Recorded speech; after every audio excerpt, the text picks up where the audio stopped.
हम न बोले फिर भी वह सुन लेता है, इसीलिए उसका नाम परमात्मा है।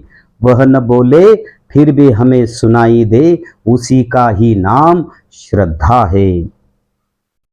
गुणवान व्यक्तियों के संपर्क में रहकर सामान्य व्यक्ति भी गौरव प्राप्त करता है।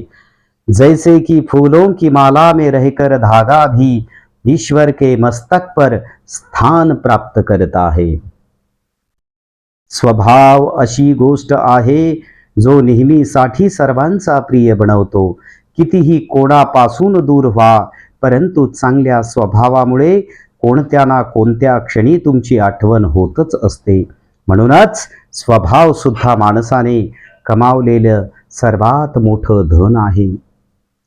जीवन की भागदौड़ में बहुत कुछ ऐसा था जिसे हमने जाने दिया, बाद में पता चला कि जो जाने दिया वही अपना सच्चा जीवन साथी था, वही अपना सच्चा जीवन साथी था। सारी उम्र अच्छा करके भी एक दिन की गलती बुरा बना देती है।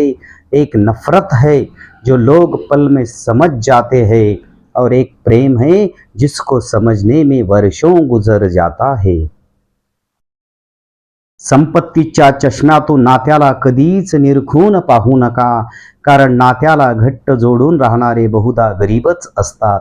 दुसऱ्यांच्या मनातील भावना कळायला आपले मन देखील निर्दोष असावे लागते।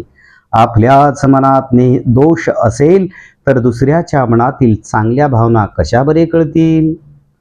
रुळलेल्या वाटेने जाणारे बरेच असतात, परंतु स्वतःची वाट निर्माण करणारा एखादाच असतो। नशीबवान तर सर्वच असतात, नशिबाला बदलणारा एखादाच असतो। जिंकणारे बरेच असतात, पण हरून जिंकणारा एखादाच असतो। जे मन रागाहून जास्त अनुराग करतं आणि तिरस्काराऐवजी फक्त प्रेमच करतं, ते मन सुंदर। चांगल्या चेहऱ्याहून जास्त चांगल्या मनाला जे प्राधान्य देतात, ते विचार सुंदर। आणि कितीही गैरसमज झाले किंवा कितीही राग आला तरीही थोड्याच अवधीमध्ये मनापासून सर्व माफ करून पूर्ववत होते, ते सर्वात सुंदर नाते होय, सर्वात सुंदर नाते होय। मनाचा झरा निर्मळ असला की जीवनाच्या तळ्यात गाळ साचत नाही। सुंदरता फक्त माणसाच्या दिसण्यावरून ठरवली जात नाही, तर त्यांच्या बोलण्यातून, वागण्यातून, तसेच त्यांच्या स्वभावातून ठरवली जाते। परिस्थिती नावाचा किस्सा जर थोडासा फाटला तर पैसे पडण्याऐवजी माणुसकीची नातीच जास्त तुटायला लागतात।